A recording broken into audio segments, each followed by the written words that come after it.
ओम शांति। आज बाबा की वेडनेसडे की जो मुरली है उसमें बाबा की सबसे पहली बात है कि जैसे वो दुनिया की पढ़ाई हम पढ़ते हैं ना स्कूल में कॉलेज में, तो वहाँ तो ऐसा होता है कि एक बार अगर फेल हो गए तो दोबारा एग्ज़ाम दे देंगे, मतलब ना पास हो गए।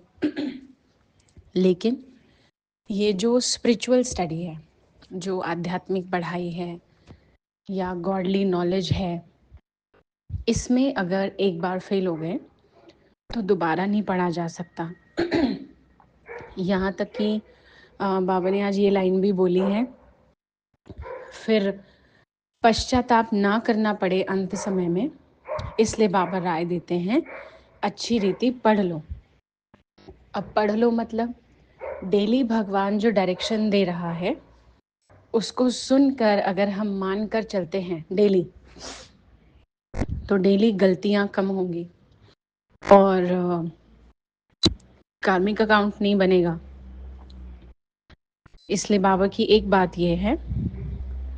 दूसरी बात आज बाबा ने कही, अगर कोई टक्कर लेता है तो आप उसे स्नेह का पानी दो। बहुत चैलेंजिंग बात है, लगभग नेक्स्ट टू इम्पॉसिबल कह सकते हैं आप में से कोई, कि अगर कोई टक्कर लेता है मतलब कोई फिजिकल टक्कर मारने की बात नहीं है, उसमें तो सॉरी वगैरह बोल के साइड हो जाते हैं। पर टक्कर लेता है मतलब बिहेवियर वाइज कोई अड़ता है, कोई सामना करता है हमारा कि हम भी देख लेंगे या जो भी है।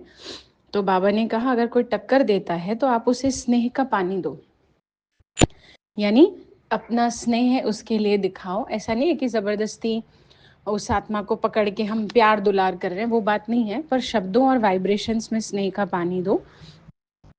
यह क्यों, ऐसा क्यों, यह संकल्प करके आग पर तेल नहीं डालो, नम्रता का कवच पहनकर रखो।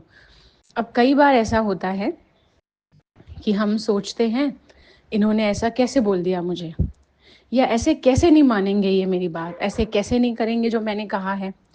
तो वो टक्कर ले रहे हैं, अच्छा हम फिर और टकराव में आ रहे हैं। इसलिए बाबा ने कहा, अब जैसे पहला पॉइंट है हमारा, अब ये भी तो पढ़ाई का ही पॉइंट हुआ ना एक तरीके से, कि नम्रता यानी हम्बलनेस का कवच पहन कर रखो, वो हमें बचाएगा। यहाँ तक कि बाबा ने कहा अगर हम नम्र रहेंगे तो हमें सबका स्नेह भी मिलेगा और सबसे सहयोग भी मिलेगा, फिर और दुनिया हमारी हेल्प करेगी बजाय कि हम लड़ते रहें अपनी सिचुएशन से। क्योंकि कितना लड़ेंगे ना, कितने आत्माओं से लड़ेंगे, कितनों से आर्ग्यूमेंट्स करेंगे।